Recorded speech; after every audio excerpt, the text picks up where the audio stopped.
So, for example, in some other jurisdictions, the person who is running and to be the speaker is not opposed in an election in their seat. The other party doesn't put up a candidate because the understanding is that person should be allowed to be elected and shouldn't have to face a competitive election process. That has happened, I think, in other jurisdictions. Like other Caribbean countries, I think? No, I think in the UK, for example, is how it works, which is where the tradition comes from. Right. So we have never had an issue like this, That's what I was asking. Like, where we have built into the structure who the speaker is, this kind of relationship which gives rise to the potential problem. Which is why when the appointment was originally made, I had some concerns. Others had some concerns, but it hadn't arisen before. We didn't think at the time, especially with what had happened with the previous speaker, where we had been, part of the discussions around which she was, an environment was created where she felt compelled to resign, right? And I felt it was time to calm things down a bit and let's see how it plays out. That went well. Deputy speaker, right? So she deputy speaker is a different thing altogether. No, I was saying that Minister Mrs.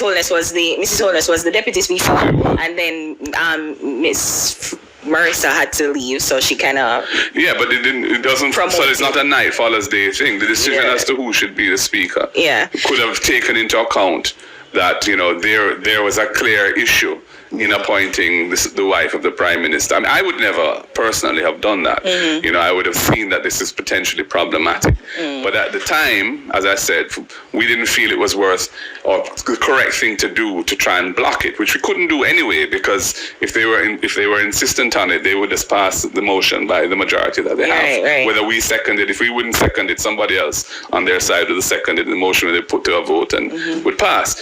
So it is really what has happened since that has given rise to the concerns, which really led to me in my budget speech last Tuesday to say, look, this is one of the things that is contributing to a low trust environment. Speaking of your budget speech and how well it went, when you made your critique of Mrs. Holness, did you expect the reaction, the reaction and the walkout and all of that? Well, first of all, it wasn't a critique of Mrs. Holness, and I think it's important to say that because people keep using that expression. It was a critique of the arrangement implemented by the Prime Minister, really, to have his spouse be the speaker. I have nothing against Mrs. Holness personally. In fact, I enjoy a cordial relationship with her, and she's a lady who has achieved many things in her life, and respect due. So I have nothing against Mrs. Holness, and I would always be polite to Mrs. Holness and courteous. But the arrangement, which was built put in place a kind of structure of potential conflict of interest, is what I was criticizing. When he reacted the way he did, I wasn't expecting him to storm out in a fit of pique. No, I wasn't. You're low. Well, whatever he wants to say. A beam has more. Because it's very bizarre. It's bizarre that the government, which controlled the parliament by their majority, walked out of their own parliament. I mean, I had said earlier in the speech that we're only 14 out of 63. We're little, but we're Talawa. But, I didn't realize how Talawa we were, that we could cause the government to abandon parliament. It was unprecedented. So I was taken by surprise by it, to be honest, because it's never happened before. I'm not aware of any situation in which the government, with their majorities, walked out of parliament, leaving the opposition in there without a quorum. So I couldn't complete my speech. And they could easily have fixed that by coming back. There was a 5-minute period that they had to reflect. They chose not to. So, I went outside and there were some of our supporters there, and I finished my speech. That was inspired, though, I must say. The budget is usually, it's in government, no one really cares, but the fact that you actually completed it outside, I guess it gives kind of some sort of for the people kind of vibes. It felt that way. It reminded me of 1938, Never was that so long, I climbed up onto a wall and spoke to the people from there. And my speech was nearing its end anyway, so it wasn't a long thing. But there were some important points that I had not yet said, which I think was one of the reasons why the Prime Minister elected to run out and cause the thing to come to an end, because he had a copy of the speech. Unlike yesterday, where we've not received any copy of his speech, he did not circulate copies of his speech. I'm still vexed on. Well, whatever. I don't know what they have to hide. Feelings in our politics. The norm is that when you're in the budget debate, indeed anybody making a formal speech in Parliament provides copies. Right. Yeah, and I provided copies. Right. And so they had that, and they knew what was coming. And I think he didn't want to have the points that I was about to make made in his presence. Right. The question is though, when he walks out and in Parliament, is it that your like it's not put in public record? That does that affect your speech, like being on the public record? Or there's a thing called Hansard, which is there are some stenographers who record what is said in Parliament. So my speech, the part of it which wasn't delivered in Parliament because it was brought to an end in that way, will not be recorded in Hansard. So but in the modern world, it was recorded by other means. And Jamaica knows what I had to say because it went viral. Yeah, whose idea was that? Was yours to continue it outside? I don't know, to be really honest. We were like, what should we do? And we were talking about it, and we said, let's go outside and deal with it. Okay. I don't remember whether it was my idea or someone else's, but we went outside and we dealt with it. Who did I tell Wilmington to move, you get fired? It was your Prime Minister fired. Yeah. That was hilarious. But you know what's so funny, Mr. Godi, like both you and the government, or the opposition and the government, have had issues with the Integrity Commission. I've seen that, like, you said be fair, golden request of Integrity Commission, and this was in 2023. So it's like both. So I was even saying that there was like some consensus between the opposition and the government that the Integrity Commission is probably, not being transparent, according to the article I was reading. Well, the one issue that I have criticized them on arose back in last year, I think it was January, where the Prime Minister had been the subject of an investigation by them from going back to a period when he was just Minister of Education. He had not yet been made Prime Minister. And there were some concerns about the way in which he was giving friends contracts to do with his constituency. And he was found to have breached the proper procedures. And that report came to the Parliament. Now, it turned out that that matter had been referred to the corruption prosecutor, the director of corruption prosecutions within the Integrity Commission, to see whether or not charges should be laid. And from a month before it was tabled, and the corruption prosecutor looked at it and basically said that so much time had passed, it wouldn't be viable to mount a prosecution. So that ruling had been made by her. But that was not.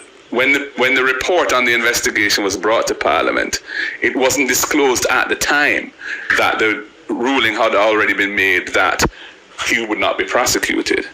And as a result, you had this report saying the Prime Minister had breached, various rules and regulations and so on.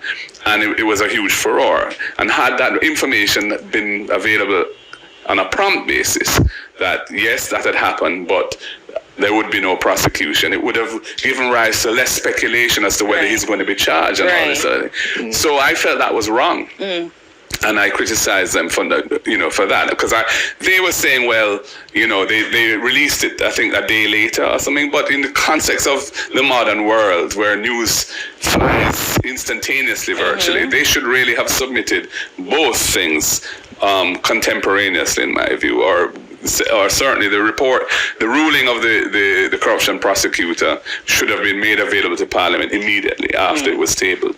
That wasn't done. And I believe the Integrity Commission itself has adjusted their procedures so that in the future this won't happen. Right. So I was critical of that. Right. So because I was like, I know there was at some point that you both parties or both sides like had, I guess, fair criticism towards the Integrity Commission, and even dubbing it the illicit six. I was like, was that the media or was that you, like, dubbing the six unnamed I don't know. I mean, I'm sensitive of that, but it's quite. I think it's quite a useful way of describing them. But then again, you don't know. But you said that you're not certain that if it's the members of your party are a part of the illicit six. So I mean, even then, sensationalizing if any of our members turn up being any of that, they should face the consequences. Right. But I believe that they are from the government side, and the point really is that I believe that the Integrity Commission must operate in a fair and transparent way. And where I see that they have fallen short in that, I will say so. In the one criticism that I've made publicly of them was really a matter involving the Prime Minister, where I felt he hadn't been treated fairly by them. And I was saying that that was, I think, a mistake on their part, and they should correct their procedures going forward. Why not just name them? So to have this in the ether of like, who is it? There's a reason. There's a reason for that. And the reason for that is that the law does not allow them to disclose who they are investigating until the investigation is complete and they have sent their report to Parliament. So at the time when they referred to it in their annual report, where they're basically giving data about the work that they've been doing, and they said, we've received this many Integrity Commission filings and we've reviewed this, there's a lot of data about their operations, and they did mention that there are 6 MPs under investigation for illicit enrichment. Now, whether they should have said that or not in their annual report, I don't know. There's nothing to prevent them saying that, because it's a generic statement without calling any particular individual's name. So then who's amplifying this? Yeah, that's the effect of it, especially with how long it's taken for these investigations to be completed and the matter sent to Parliament, and I have an issue with that. I think you are listening to the Black Radar YouTube channel. I was making a point that we are in a low trust environment, and there are a number of things that have happened which are contributing to this low trust environment. I made a number of points giving examples of that, including for the issue of the appointment of the spouse of the Prime Minister, his wife, as a speaker. Which has established an unprecedented situation in which the head of government, who's the Prime Minister, his spouse is a person who runs Parliament, who makes decisions about who can speak and who can do what in Parliament, and especially in the context of how that's been managed since her appointment. That was really the problem I was having. The issue itself was always one of concern to me, but we didn't try and block it at the time. We didn't, because it was unprecedented, and we thought it wouldn't be fair to say that. And hindsight is 20/20 vision. But at the time we said, let us see how it plays out. Let us see if Mrs. Holness can perform that role in a non-partisan and fair way. Yes, and not to cut it, because people bring up the fact that her appointment was approved by the PNP. Yes, it was. There is a tradition. You see, there's a tradition in the parliamentary system that we have. There's a long-standing tradition that because the Speaker is supposed to be above the fray, is not representing a side, but is an umpire of the proceedings. When they're appointed, the opposition is expected to second the nomination to show that Parliament has come together and chosen this person. So when I wasn't there that day, but when it was presented, and there'd been some talk that this might happen, but when it did happen, the clerk of the Parliament presented a script as to what is to be said procedurally to our leader of opposition business, and he followed the script, and it had been explained that this is a tradition, and we had not taken a decision to block it. We couldn't block it anyway, because it's ultimately, I think, done by majority. We have a huge majority. But we didn't withdraw from the tradition at the time, because we felt it would be, I think, a divisive thing to do then. And there was no, other than the apparent potential conflict, there was no actual issue that we could have raised other than that one. And we decided not to take an issue with it. But subsequent to that, we have had real concerns. There are these reports that come to Parliament. The accountability mechanism in the country, constitutionally, runs through the Parliament. So Auditor General, the Auditor General who audits public bodies and provides what are called performance audit reports, which have revealed numerous things over the years, which have been matters of intense public interest and have resulted in ministers being removed and civil servants being sanctioned and all that kind of thing. The tradition has always been, and the understanding of the correct procedure has always been, that when an Auditor General's performance report comes to Parliament, it is tabled, meaning that becomes a public document by being included in the documents that are presented on the next day that Parliament sits. Right. So it's not for you guys to discuss? That's what you mean? Yes, it's for the Public Accounts Committee then, in the case of the Auditor General's report. So there's a thorough investigation of her findings, and people are summoned to come and answer questions on it and all that kind of thing. Just speaking of, today it was reported that the Integrity Commission reported that all of its annual and investigation reports that were submitted to Parliament have been tabled. So that was reported. Yes, no one was saying that is not the case. There are 2 Auditor General reports that have come to Parliament in January and still have not been tabled. And in relation to the Integrity Commission, the point I made was there's a bit of a history to this, because the prior speaker, who had to resign because she herself was the subject of an adverse investigation by the Integrity Commission and was replaced by Mrs. Holness.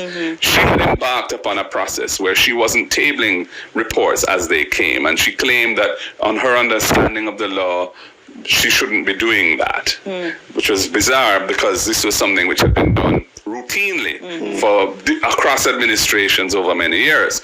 So we had requested that a legal opinion be obtained from the Attorney General's chambers on the matter.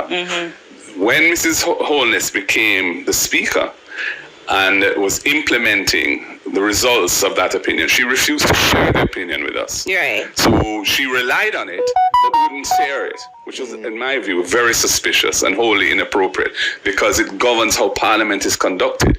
We are all members of Parliament, so an opinion about how Parliament is conducted should be shared with the members, and indeed, on a matter like this, should be made public. She declined to let that happen after repeated requests for it, including requests made by me as leader of the opposition. Then in her ruling as to what would happen going forward, she said that there are some categories of Integrity Commission reports that are not going to be tabled as they come, but will be sent to the Parliamentary Integrity Commission Oversight Committee. There is a special committee of Parliament that has been established to look into matters as to how the Integrity Commission is functioning, whether they have enough resources, whether they have issues in the law that need to be changed, and that kind of thing. Now, the government side have the majority on that committee. They appoint the chairman. So they control that committee, and if a report is sent to that committee without being tabled, the public won't know about it. We don't know what it says. And the timing as to when that committee meets, and they have not been meeting frequently, what is on the agenda for the meeting is entirely up to the government. So if there's something that they're uncomfortable with and would prefer not to come into the public domain, that procedure that she has entrenched by that ruling is given an opportunity to be abused going forward. And I have a big problem with that. Now, it is true that there are no currently outstanding reports that have been sent to the Integrity, but I never said there were. The 2 reports that are outstanding and haven't been tabled are Auditor General performance reports, not Integrity Commission reports. But those are outstanding, and they should have been tabled long ago. They were received in January. So based on this, and everything I've just summarized for you, I have concerns that having the spouse of the Prime Minister, who himself has issues with the Integrity Commission, as I've said, with his own filings and so on, his spouse is running the Parliament's procedures as the umpire. It is not consistent with the tradition that the speaker is supposed to be above the fray, an independent, neutral umpire. And that's a very important issue. And so I'm not calling for her resignation, but I'm making the point that the way in which it's being conducted by her gives rise to a real perception that this is an issue. And I would have loved if she would correct it, release the opinion, and I think reverse the ruling that says that certain reports aren't going to be tabled before being sent to this committee that the government controls in Parliament. That is a highly unsatisfactory way to run our democracy. But with and just to bring up Speaker Holness's point, she said that she defended her decision to send reports from the Integrity Commission to its oversight body before tabling as government and opposition legislators sparred over the non-disclosure of the Attorney General's opinion on the matter. And she said that her decision is not inconsistent with the law, so meaning she's not breaking any laws. So you think that even though to you, probably unprecedented, this whole thing with the wife and the being the speaker and the husband being the leader of government, it really is unprecedented, but it's not illegal. But it's not illegal. So then why bring it up? Because there are many things about life which are not strictly speaking in breach of a law, but they're in breach of principles of transparency and accountability and good governance. To you, it's unethical. To me, it is the perception. Not only the perception now, but the reality of it is that the Parliament is being conducted with decisions being made which I think are not in favor or consistent with principles of good governance and transparency and the holding of the government to account in Parliament, which is one of the roles of Parliament. So it's problematic if it is not corrected, and that is what I'm saying. And it's happening in a context where we've had 8 ministers, as I've said, since 2016, sanctioned one way or another. One is before the criminal courts. Others have had to resign. Others have been put in a naughty corner at the office of the Prime Minister, etc., etc. 8 of them. That's just one issue. And numerous public boards appointed by these ministers have had to have their chairman changed and so on.